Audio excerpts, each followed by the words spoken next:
대한민국과 건국 대통령의 이야기 6번째 시간입니다. 오늘의 주제는 농지개혁입니다.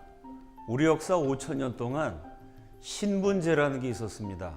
사람이 태어날 때부터 그가 어떻게 살게 될지, 어떤 직업을 택하게 될지, 어떤 대우를 받게 될지가 신분으로 미리 결정이 됐습니다.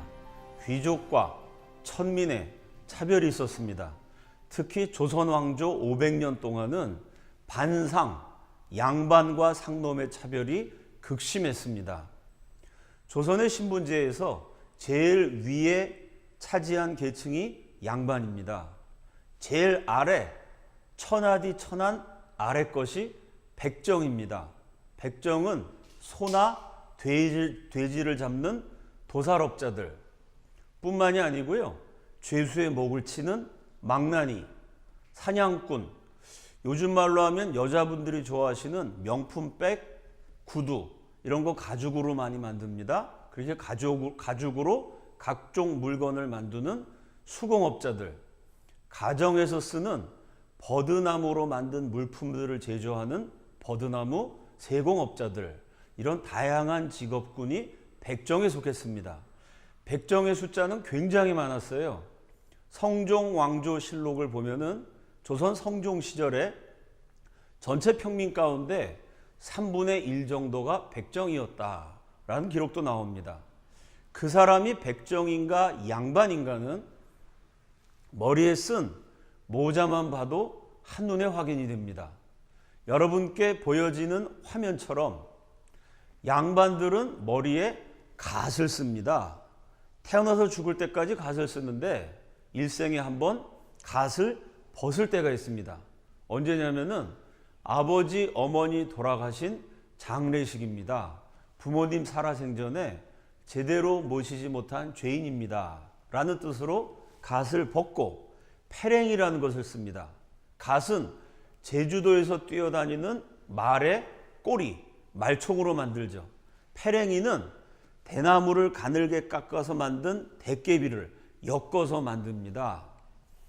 양반이 패랭이를 쓰는 것은 부모님 장례식에 내가 죄인입니다 라고 스스로 고백하는 의미입니다. 그런데 양반이 일생에 한 번 쓰는 패랭이를 백정은 태어나서 죽을 때까지 매일 씁니다. 그건 무슨 뜻일까요?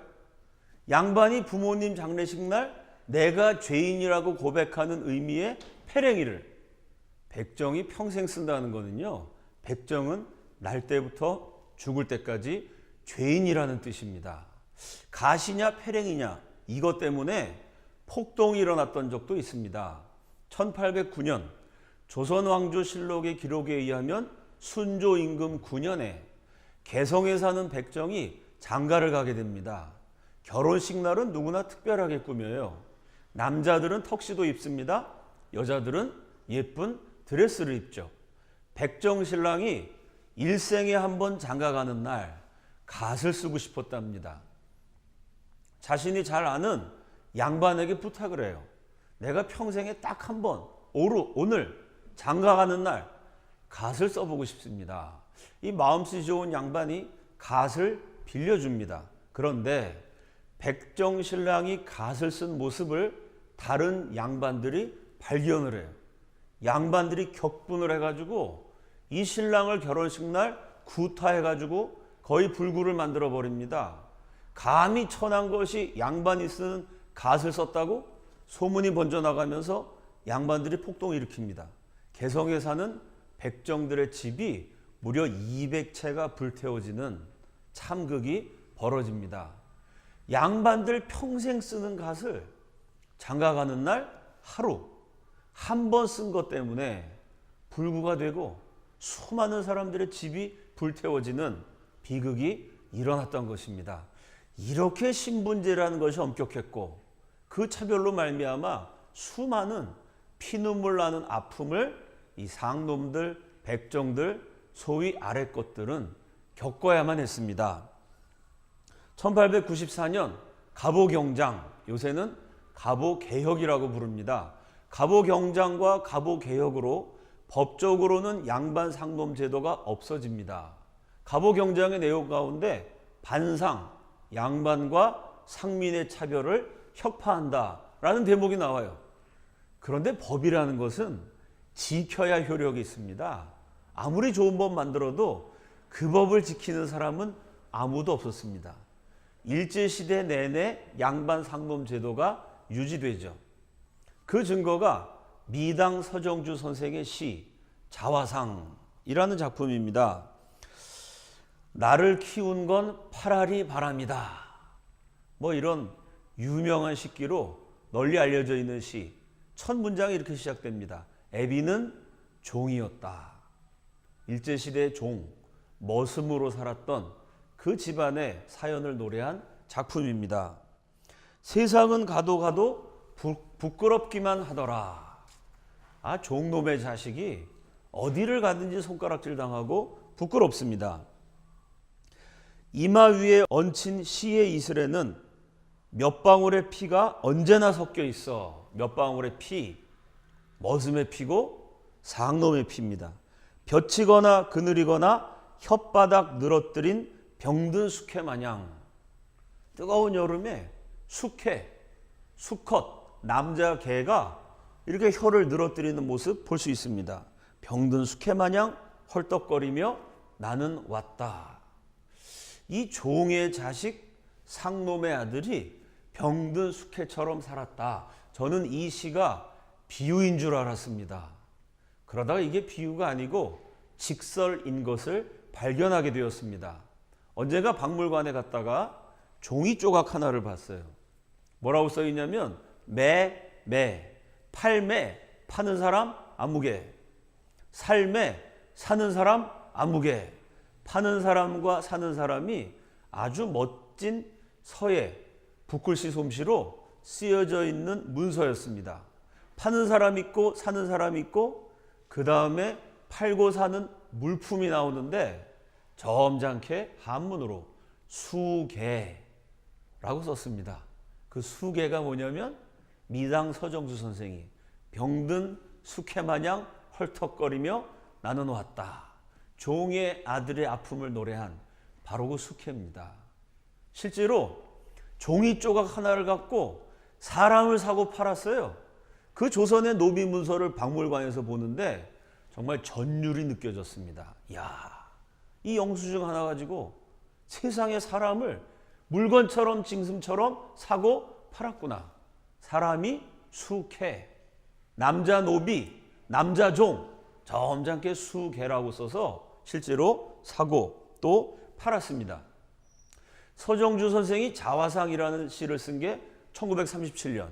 일제시대에도 상놈 차별이 여전히 남아 있었다는 것을 보여줍니다. 1948년 이 나라가 건국된 이후에도 마찬가지입니다. 나라를 세웠으니 군대를 만들어야 합니다. 창군 과정에 양반 상놈 제도가 문제가 돼요. 왜? 양반이 어떻게 상놈이랑 같이 밥을 먹습니까? 양반과 상놈이 같은 내무반에서 잠을 자고 같은 식탁에서 밥을 먹는다는 것이 그 당시에 상상할 수 없는 일입니다. 그렇다고 군대를 만드는데 양반군, 상놈군, 내무반도 따로, 식당도 따로 그렇게 만들 수는 없지 않겠어요? 골치가 아파진 창군 지도자들이 이런 제안을 합니다. 양반 상놈 섞이면 곤란하니까 대한민국 국군에는 양반 출신만 받자. 상놈은 아예 받지 말자. 제가 이름 대면은 많은 분들이 기억하실 위대한 독립투사들 가운데서도요, 그렇게 양반 상놈 차별의식을 가진 분들이 많았습니다. 독립운동사를 확인해 보면 양반은 양반끼리 밥 먹으면서 독립운동하고 상놈은 상놈끼리 밥 먹으면서 독립운동을 합니다. 대한민국이란 새로운 나라를 세웠지만 5,000년 이어내려온 신분차별, 500년 뿌리 깊게 박혀있는 양반 상놈의 차별은 사라지지 않았습니다. 자, 청년 이승만은 한성 감옥에 있을 때부터 이 양반 상놈 제도를 혁파해야 한다는 뜻을 세웁니다. 감옥에서 쓴 명저, 한국 자유주의의 대헌장이라고 불리는 독립정신에서 청년 이승만이 이렇게 부르짖습니다. 자유라는 새로운 개념으로 결박당한 백성들을 해방시켜야 한다. 그럼 백성들이 어떻게 결박되어 있느냐? 결박당한 마음의 상태는 첫째로 양반과 상놈이라는 잘못된 제도에 백성들이 묶여 있다. 양반은 할 줄 아는 것이라고는 호령하고 억압하는 것밖에 없다. 양반들을 비판합니다. 동시에 상놈은 내 운명을 내가 스스로 개척해 나가겠다는 독립정신, 자주정신이 없고 그저 윗분, 양반 어르신의 처분만 바라는 자신의 행복이 양반네 손에 오롯이 달려있다고 믿는 결박된 마음 상태에 묶여있다. 이렇게 국민들을 양반, 상놈 나눠서 차별해갖고는 제대로 된 나라가 될 수 없으니 자유라는 개념으로 결박된 국민들을 해방시켜야 한다라고 부르짖습니다. 독립정신의 한 대목. 전국을 통틀어 양반은 전 국민의 1000분의 1도 안 된다. 양반들이 모두 나라를 위해 일한다 할지라도 나머지 999는 모두 양반들을 위해 사는 사람들이 나라에서는 999의 백성을 잃어버린 것이나 마찬가지다.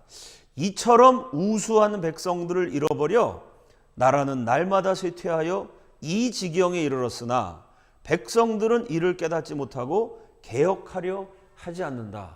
한 줌밖에 안 되는 양반들에게 모든 특권을 다 줬습니다. 그 양반들이 모두가 애국자여서 나라를 위해서 열심히 일한다고 가정해도요, 그 한 줌 빼고 나머지 사람들은 그 능력들이 다 사장되어 버립니다. 이렇게 사람 차별해 갖고는 제대로 된 나라가 될 수 없어서 결국 조선이 멸망하게 되었다고 진단합니다. 새로운 나라를 세우려면 양반 상놈 제도를 혁파해서 국민들에게 자유를 주어야 한다. 상놈들이 일하고 활동하고 지도자가 될 수 있는 평등국가, 국민국가를 세워야 한다. 조선 말기 한성 감옥에서 20대의 청년 죄수 이승만이 신분 해방의 뜻을 세웁니다. 어떻게 하면 양반 상놈 제도를 없앨 것인가? 평생을 연구하다가 대한민국 정부가 수립되기 직전 미국 친구에게 편지를 보내죠. 이제 내가 실시하는 개혁이 전 세계를 깜짝 놀라게 할 거다라고 장담을 합니다. 그 이승만의 개혁이 뭐냐? 양반 상놈 차별을 없애기 위한 농지개혁입니다. 자, 양반 상놈 제도와 농지개혁, 경제제도가 무슨 상관이 있을까요? 1894년에 갑오경장으로 법으로는 양반 상놈 차별이 폐지됐어요. 그런데 만약 그 법을 들은 상놈이요, 양반에게 가서 이렇게 말하는 장면 가정해 봅시다. 이보시오, 내가 어제까지는 나으리라고 불렀는데 이제는 양반 상놈 차별이 없으니까 나으리가 아니고 당신이나 나나 똑같은 백성이요, 나 상놈이라고 무시하면 안 돼? 만약에 상놈이 양반한테 이런 소리 하면요, 양반이 한 방에 보낼 수 있습니다. 너 오늘부터 내 땅에서 농사 짓지 마. 그걸로 게임은 끝나요. 왜? 양반이 곧 지주였습니다. 상놈은 곧 소장농이었습니다. 지금이야 직업이 많죠. 그 당시에는 전 국민의 90% 이상이 농사 지어서 먹고 살았습니다. 농사 지으려면 땅이 있어야 돼요. 땅 주인은 모두 양반입니다. 그러니 상놈은 그 양반의 땅을 빌어서 소작을 부쳐먹고 살아요. 1년 내내 농사 지어서 거둔 수입의 최소한 절반 혹은 그 이상을 소작료로 바칩니다. 그러니 양반은 손 하나 까딱 안 해도요, 자기 집에 거느리고 있는 수십 명, 수백 명 상놈, 하인 하녀들의 1년 수입의 절반을 혼자서 다 갖습니다. 상놈은 아무리 열심히 일해도 손 하나 까딱하지 않은 양반에게 1년 연봉의 절반 이상을 바쳐야 됩니다. 이런 구조 속에서요, 양반이 너 농사 짓지 마 그러면 상놈이 아무리 평등을 부르짖어도 농업국가에서 땅이 없어서 농사 못 지으면요, 굶어 죽는 수밖에 없습니다. 아무리 법으로 차별을 철폐해도 먹고 사는 문제가 해결되지 않으면 저분의 처분에 의해서 나뿐만 아니고 처자식, 가족 모두가 먹을 수도 있고 굶을 수도 있고 까딱 잘못하면은 굶어서 죽을 수도 있다. 이 지경이면요, 아무리 평등의 법을 만들어도 지켜질 수가 없습니다. 이승만 박사가 그 점을 정확하게 이해했어요. 양반 상놈 제도를 폐지하려면 법으로, 교육으로, 말로 백날 떠들어봐야 안 된다는 겁니다. 실제로 어떻게 상놈 해방이 가능하냐면 양반 눈치 보지 않고 먹고 살 길을 마련해주면 된다. 그래서 1948년 신생국가 대한민국은 최초의 헌법인 재헌헌법 86조로 토지개혁을 명문화합니다. 이게 북한의 토지개혁, 사실은 북한은 토지개악입니다. 토지개혁한다고 무상몰수, 무상분배다 이러면서 농민들 땅을 뺏어가지고요, 무상몰수는 했어요. 무상분배 절대 안 했습니다. 공산당이 그 땅 다 가지고 있어갖고 공산당은 지주가 되고 일반 백성들은 노예가 돼갖고 무려 400만 농민이 굶어 죽게 됩니다. 그 엉터리 토지개악과 남한의 토지개혁의 차이점. 대한민국 엉터리 같은 역사학자 한심한 교과서는 북한의 토지개혁이 잘한 거, 대한민국은 못한 거, 이런 식으로 왜곡한 내용이 많습니다. 근데 사실은 뭐냐면요, 북한은 토지개혁한다고 그러고 토지를 다 뺏었고 그 토지개혁에 대한 법, 구체적으로 어떻게 절차가 진행됐는지에 대한 기록이 남아있는 게 없어요. 법도 만들지 않고 공산당이 강제로 뺏어갖고 지들 맘대로 처분했습니다. 대한민국은요, 재헌헌법 86조 무조건 토지개혁한 게 아니고요, 먼저 헌법을 만들고 그 헌법에 속하는 헌법 하위에 있는 법률을 만들고 시행세칙을 만들고 이렇게 국민적 합의를 모아서 합법적으로 제대로 토지개혁이 진행이 됐습니다. 1948년 12월 4일 대통령 이승만이 직접 전 국민에게 토지개혁을 호소합니다. 토지개혁 문제라는 제목으로 라디오 연설을 하죠. 이 당시에는 집집마다 텔레비는커녕 라디오도 한 대씩 없던 시절입니다. 그 마을에 라디오가 있는 집에서는 크게 틀어놔요. 그러면 동네 주민들이 다 모여가지고 대통령 이승만의 연설에 귀를 기울입니다. 5,000년 만에 처음 농민들이 과연 자기 땅을 가질 수 있느냐. 5,000년 만에 처음 농민들이 땅을 소유하는 이 기적과도 같은 사건이 과연 가능한가. 이러니 농민들은 귀를 안 기울일 수가 없습니다. 반대로 또 지주들은 야, 이거 내가 양반이라고 땀 한 방울 안 흘리고 잘 먹고 잘 살았는데 이제 그 특권이 폐지되는 거 아니야? 자기 밥그릇이 달린 문제니 얼마나 긴장을 했겠어요. 지주는 지주대로, 소장농은 소장농대로 전 국민이 라디오 연설에 귀를 기울입니다. 내가 왜 토지개혁을 해야 되느냐? 대통령이 이렇게 연설해요. 원래 하나님이 세상을 창조하실 적에 양반과 상놈을 구별하거나 부자와 빈민을 인쳐서 도장 딱 찍어서 너는 양반이니까 편하게 살아, 너는 상놈이니까 죽도록 고생해, 하나님이 사람을 차별하지 않으셨다는 얘기입니다.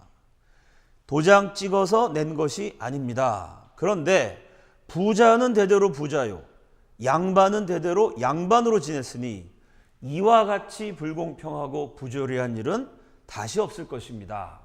이게 양반 상놈 차별하는 것은 기독교인 이승만은 하나님의 뜻이라고 말했습니다마는 이게 무슨 자연법칙, 하늘의 뜻, 누구나 지켜야 되는 운명, 그런 거 아니라는 겁니다.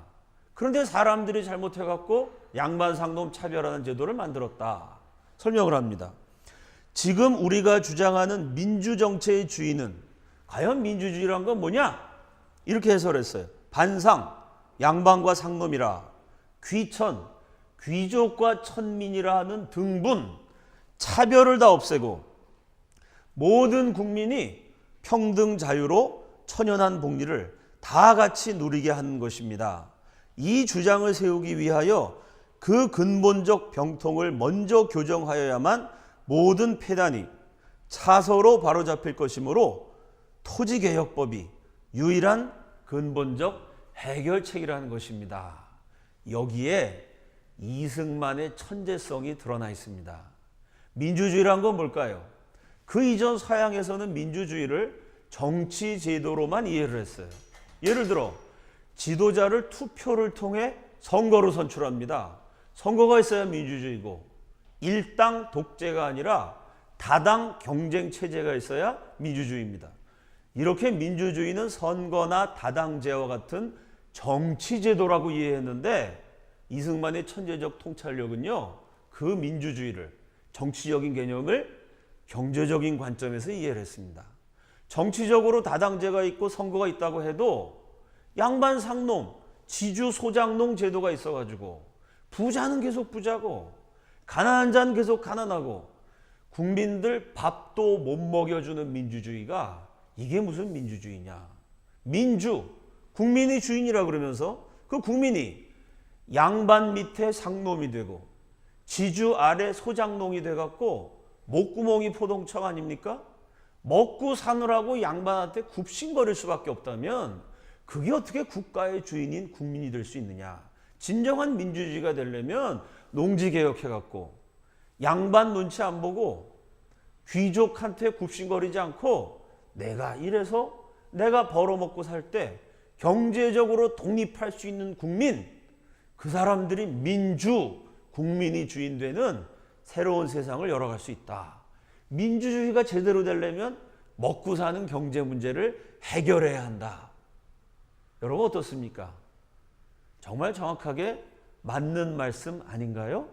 이 이승만의 주장에 일부 동조했던 국회의원들이 있습니다. 강욱중 의원이라는 분이 왜 농지개혁을 해야 되느냐 이렇게 얘기했습니다. 농지개혁은 한마디로 머슴을 없애는 것이다. 머슴은 1년 12달의 노동을 주인에게 바친다. 거기 더해서 365일의 자유까지 주인에게 바친다. 1년 12달 365일, 이건 정말 노예처럼 주인이 시킨 대로 해야 됩니다. 12달의 노동을 바치고 365일의 자유까지 바쳐야 되는 그 통곡들의 피눈물, 그 머슴들의 피눈물, 그 머슴들의 한을 풀어주고 피눈물을 닦아주기 위한 방법이 농지개혁이다. 이 이승만의 농지개혁은 사람을 사람 되게 만드는 신분해방이라는 점을 정확하게 이해했습니다. 이렇게 강욱중 의원 같은 분은 농지개혁에 찬성했지만 대부분 국회의원들은 반대했습니다. 왜 그랬을까요? 여러분 그 당시 국회가요, 양반이 많았을까요? 상놈이 많았을까요? 지주가 많았을까요? 소장농이 많았을까요? 물어보나 많아죠? 양반, 그 중에서도 남자만 교육받았던 시절입니다.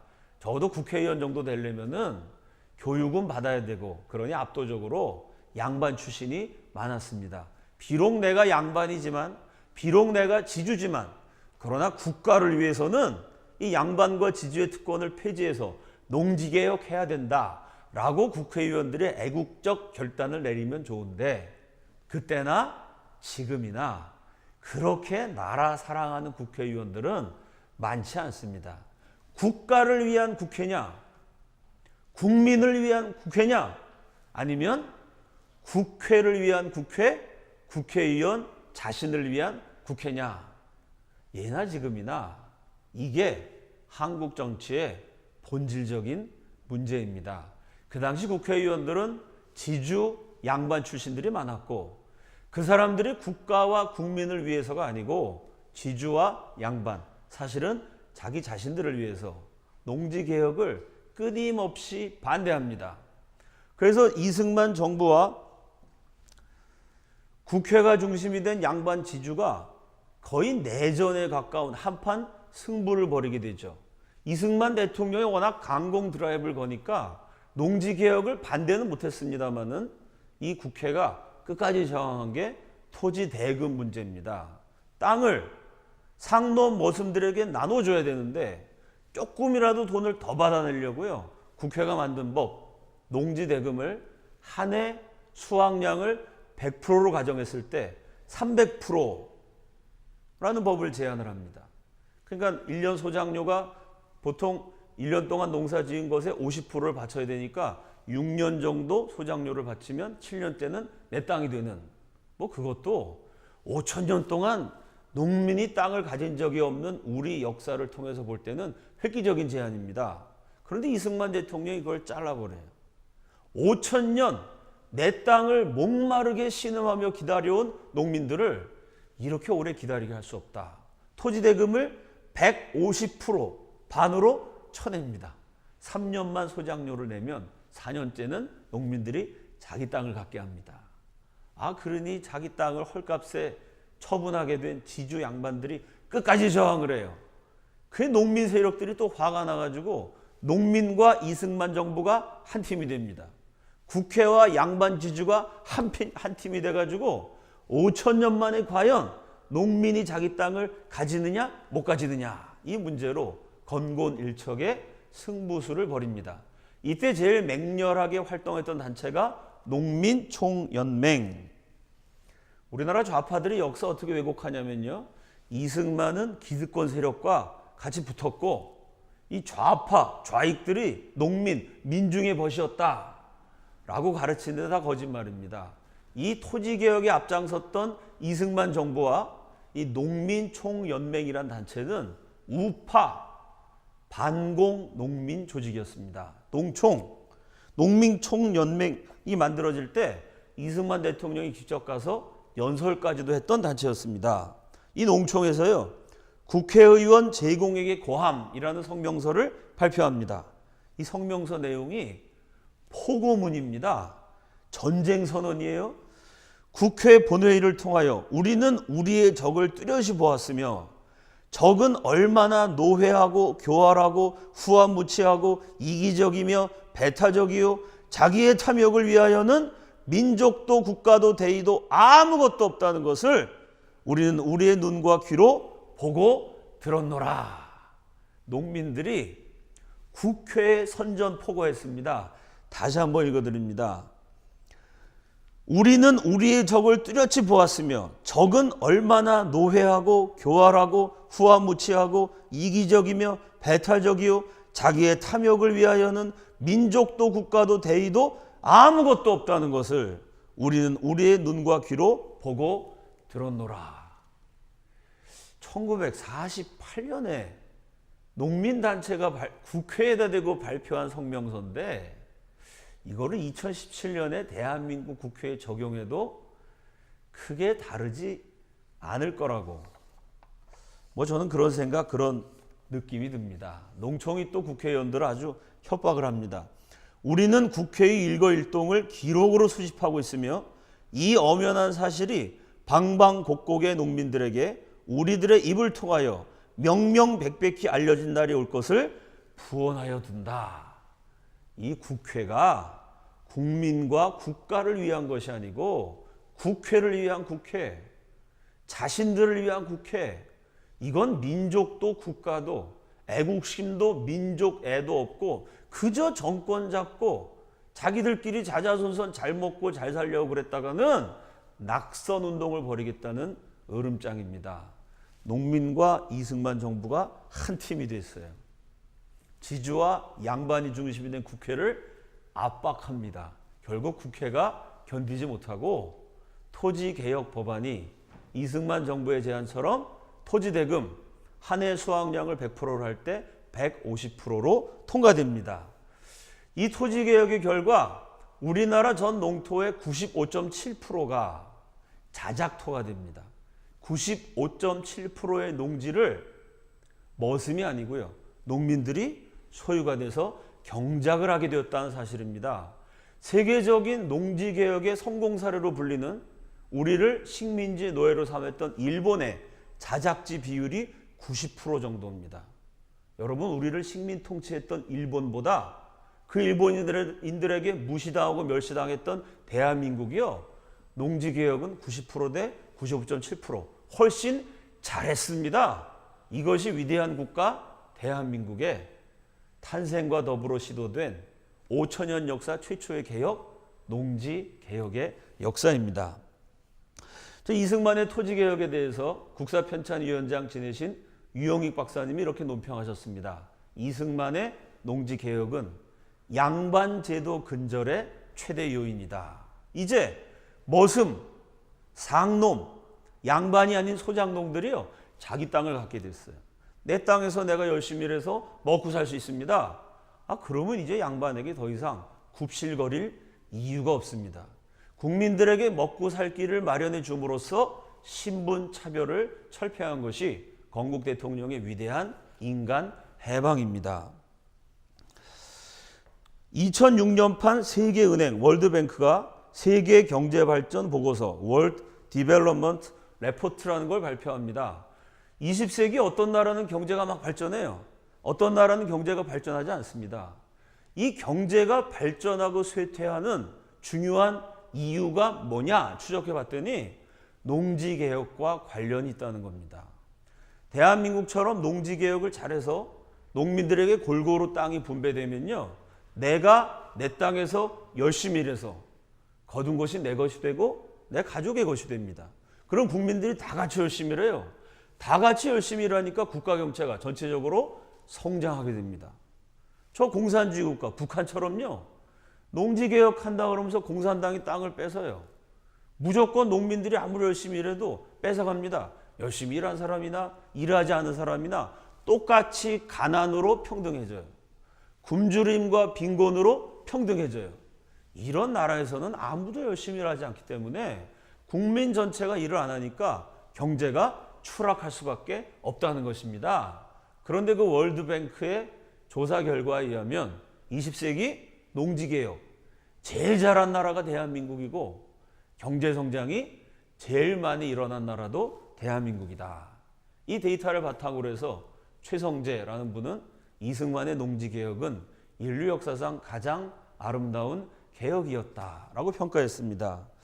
이 개혁이 얼마나 아름다운지, 사람을 사람답게 만들었는지 저는 수많은 강연 현장에서 직접 그 증인들을 만나서 보고 들을 수 있었습니다.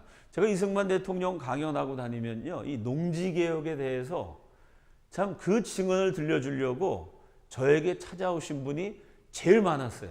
얼마나 재밌는 얘기를 많이 들었는지 모릅니다. 제가 들은 얘기로만 아마 책이 여러 권 나올 수 있을 것 같아요. 뉴욕에서 강연을 마친 다음에 지주 양반의 후손이었던 분이 저를 찾아오셨습니다. 어렸을 때 할머니가 그 동네에 이렇게 조금 높은 언덕 지역이 있었는데 거기 어린 손주 손을 붙들고 데려갔다는 거예요. 그 동서남북 사방을 봐라. 그래서 딱 둘러봤더니 아주 광활한 농토가 펼쳐져 있습니다. 동서남북 사방에 이 넓은 땅이 다 앞으로 네 거가 될 거다. 그 동네의 유일한 대지주였어요. 나머지 사람들은 다 상놈, 하인, 하녀, 아래 것들이었습니다. 저는 그냥 하녀 그러면 식모 이 정도만 알았는데요. 그분 얘기를 들어보니까 하녀도 종류가 많더라고요. 밥하는 식모가 있고 반찬하는 찬모가 따로 있고요. 아침에 세수물 떠다 주고 세수시키고 목욕시켜주는 하녀가 또 따로 있고 바느질하는 하녀가 또 따로 있고 그 집안에 집안 살림 돌보는 하인 하녀만 수십 명이었답니다. 근데 이분이 6살 꼬마 시절에 할머니한테 회초리를 맞았대요. 왜 맞았냐면은 그 동네 양반 지주는 혼자입니다. 심심해갖고 옆집 아이랑 뛰놀았는데 그 아이는 상놈의 자식이었겠죠. 머슴 자식하고 양반집 도령이 서로 야자 반말하면서 뛰노는 모습을 보고 이 할머니가 손주를 불러다 회초리를 치면서 저 아래 것들하고 어울리면 못 쓴다고 버릇 없어진다고 아주 야단을 쳤다는 거예요. 그 다음날 그 친구를 만나봤더니요, 어제까지 반말하던 친구가 같이 뛰어들 개구쟁이가 고개를 숙여서 도련님 오셨어요? 그러고 인사를 하더라는 거예요. 인사하는 친구 얼굴을 봤더니요, 아주 눈탱이가 반탱이가 돼가지고 퉁퉁 부었더랍니다. 상놈이랑 놀았다고 양반집 도령이 회초리 맞았으니 그 머슴 아이는요, 양반집 도령한테 반말 쓰고 놀았다고 부모한테 거의 그냥 얻어 터진 거죠. 그 어린 마음이면 그때 슬펐대요. 같은 친구인데 같이 뛰놀아도 되는데 왜 친구하고도 못 놀게 만드나? 이건 정말 잘못됐다. 6살 꼬마 시절에 그런 느낌을 가졌답니다. 그런데 어느 날 세상이 완전히 뒤집어져 버렸어요. 부모님들 표정이 안 좋고 할아버지 할머니가 통곡을 하더니요. 그 다음날 거리에 딱 나갔어요. 평상시에는요. 이 어린 양반집 도령이 길을 가면은 동네 연세가 지긋하신 분들도 머슴 아래 것들이 도련님 나오셨습니까? 안녕하십니까? 인사를 했는데요. 그날 아침에 딱 나갔더니요. 이 머슴들이 인사하는 게 아니라 본체 만취하더니 길에다 침을 탁 뱉더라는 거예요. 그날이 무슨 날이었을까요? 농지개혁이 실제로 적용된 날입니다. 상놈들이 이제 내 땅에서 내가 열심히 일해서 먹고 살 수 있게 됐어요. 그게 뭐하러 양반들에게 머리를 조아리고 굽신거리겠습니까? 그것 때문에 집안에서 초상이 난 것처럼 울고불고 하다가 결국 그 지역에서 못 살고 땅이 다 머슴들한테 돌아갔으니요. 결국 다른 지역으로 이주했다는 말씀을 들려주시면서 그분이 눈물이 글썽해서 저한테 이렇게 얘기하셨습니다. 농지개혁으로 대대로 대지주였던 우리 집은 큰 어려움을 겪었지만 그러나 우리 가정의 희생에도 불구하고 결단을 내려서 국민들을 먹여 살린 이승만 건국 대통령은 위대합니다. 머슴의 후손들도 제가 참 많이 만났습니다. 아버지가 머슴으로 가난하고 머슴이 무슨 글자를 읽을 줄 아나요? 평생 멸시당하고 쳐대받고 그랬던 분이 땅이 생기니까요. 비가 내리는데도 집에 안 들어오시고 자기 땅에서 주무셨대요. 식구들이 가가지고 아버지 비 오니까 안으로 들어가시죠? 그 아버지가 대답하시기를 내 땅에 누워있으니 비를 맞아도 좋다. 여러분 농민들이 땅에 대한 애착이 얼마나 강렬해요. 그 땅이 신체 일부인 것처럼 그렇게 아끼는 사람들 아닙니까? 남의 땅 계속 머슴으로 붙여서 먹고 살다가 이제 내 땅이 생겼으니까 그 땅에서 비를 맞아도 행복하다는 겁니다. 그 머슴이었던 아버지가 돌아가실 때 누워갖고 며칠 바깥 출입을 못 하셨대요. 임종이 가까워왔는데 가족들한테 부탁해갖고 있는 힘을 다해서 몸을 일으키셨답니다. 그리고 자기가 분배받은 머슴이 지주가 돼서 갖게 된 땅, 그 땅을 마지막으로 가족들 부축 받으면서 한 발자국 걷고 좀 쉬고 한 발자국 딛고 조금 쉬고 겨우겨우 부축 받아가지고 시간을 많이 들여서 자기 땅을 한 바퀴 돌았다는 거예요. 그 아들에게 무슨 일이 있어도 이 땅을 지켜야 된다. 나는 머슴이라 못 먹고 못 배웠지만 너는 여기서 열심히 농사 짓고 이래서 너는 공부도 하고 대학도 가고 너는 애비처럼 그렇게 무시당하면서 살지 말아라. 그 머슴이었던 아버지의 추억을 저에게 들려주시면서 눈물을 흘리셨던 국민들도 참 많이 만났습니다. 대한민국의 위대한 농지개혁을 연구한 대표적인 작품이 한국농촌경제연구원에서 1989년에 펴낸 농지개혁사 연구라는 책입니다. 이 책의 주요 집필자였던 김성호 씨가 자료 수집을 위해서 전국의 농민들을 만났어요. 이 농지개혁사를 연구하는 분에게 전국의 농민들이 이구동성으로 들려준 음성이 있습니다. 이승만 박사 덕분에 우리 농사꾼들이 처음으로 쌀밥을 먹어보게 되었다. 참 이 땅에 가난하고 핍박받던 농민들이 위대한 건국 대통령에 보내는 최고의 찬사입니다. 5,000년 동안 농민들이요 평생 뼈 빠지게 고생해갖고 별을 만들어내고도 쌀밥을 못 먹었습니다. 아래 것들이 무슨 쌀밥이에요. 보리밥이나마 밥 굶지 않으면 다행이죠. 보릿고개 넘다가 수많은 농민들이 실제로 굶어 죽었습니다. 그 역사가 자그마치 5,000년이에요.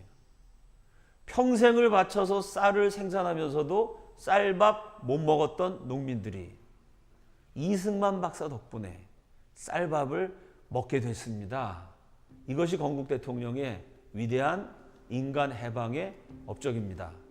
2017년 이 나라에 대통령 선거가 있습니다.